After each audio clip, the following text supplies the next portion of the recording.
పశ్చిమ గోదావరి జిల్లా భీమవరంలో పలు పాల సెంటర్లతో పాటు నెయ్యి తయారు చేసే సెంటర్లను మున్సిపల్ కమిషనర్ రామచంద్రారెడ్డితో కలిసి ఫుడ్ ఇన్స్పెక్టర్ సుందర్ రామరెడ్డి ఆకస్మిక తనిఖీలు చేశారు. పాలు అమ్మేవారు ప్రతి ఒక్కరూ లైసెన్స్ కలిగి ఉండాలన్నారు. నిల్వ చేసిన పాలు అమ్మరాదని, ఎప్పటికప్పుడు పాలు నిల్వ చేసే బాక్సులు శుభ్రం చేసుకోవాలని తెలిపారు. నెయ్యి తయారు చేసే సెంటర్లను తనిఖీ చేసి నిల్వ ఉంచిన 5 బస్తాల క్రీమ్ను వెన్నను సీజ్ చేశారు.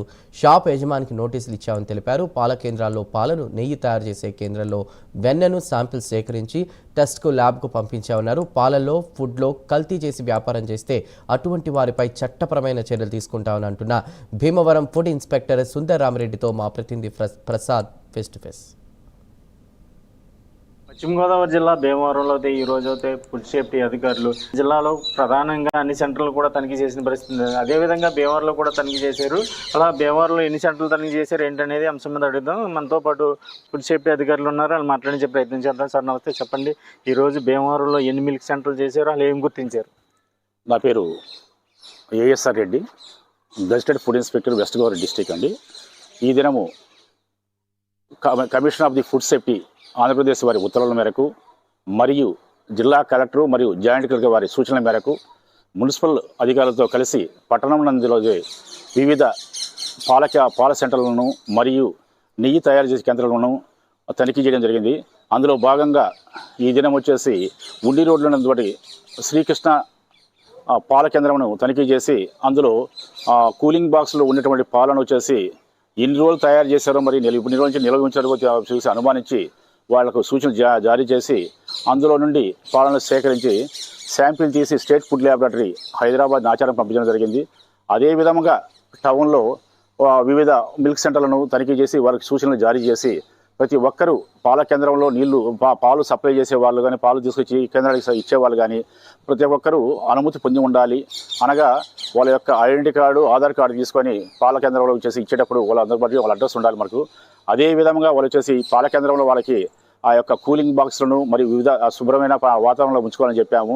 ఆ యొక్క క్యాన్లను ఏ రోజుకి ఆ రోజు శుభ్రంగా క్లీన్ చేసుకొని ఆరబెట్టుకొని ఆ పాలను నింపుకోవాలని చెప్పాము.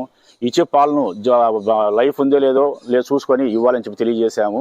అదేవిధంగా టౌన్ అందరి నెయ్యి తయారు చేసే కేంద్రంలో తనిఖీ చేసి అందులో వాళ్ళు వాడుతున్నటువంటి యొక్క క్రీమును, అలాగే వెన్నను వచ్చేసి అపరిశుభ్ర వాతావరణంలో నిల్వ ఉంచి అదే వెన్నతో వచ్చేసి వాళ్ళు నెయ్యి తయారు చేస్తున్నారు.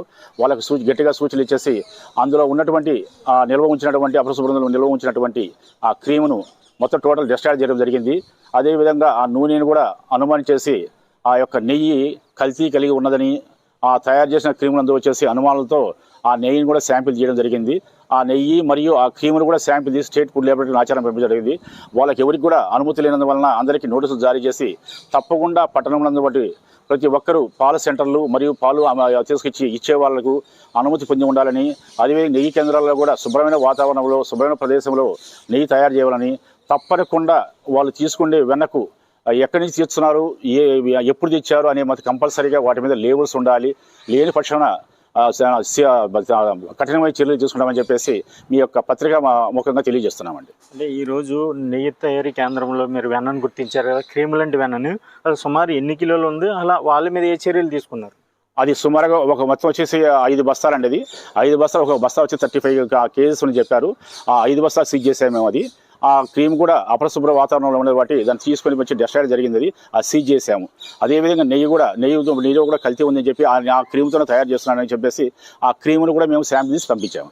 ఇది ఇక్కడ ఉన్న పరిస్థితి. ఏదైతే భీమవరం పట్టణంలో మిల్క్ సెంటర్లతో పాటుగా నెయ్యి తయారు చేసే సెంటర్ను కూడా తనిఖీ చేయడం జరిగిందని, అందులో ప్రధానంగా మిల్క్ సెంటర్లో పాలను తీసుకుని ఏదైతే ల్యాబ్కి పంపించడం కూడా జరిగిందని, ఫుడ్ కానీ లేదా పాలని కల్తీ రూపంలో కూడా పాలను కనుక మనం సప్లై చేసిన అటువంటి వారిపైన కఠిన చర్యలు తీసుకుని వాళ్ళ లైసెన్సులు కూడా రద్దు చేస్తామని ఫుడ్ ఇన్స్పెక్టర్ గారు అయితే చెప్తున్న పరిస్థితి అయితే ఉంది.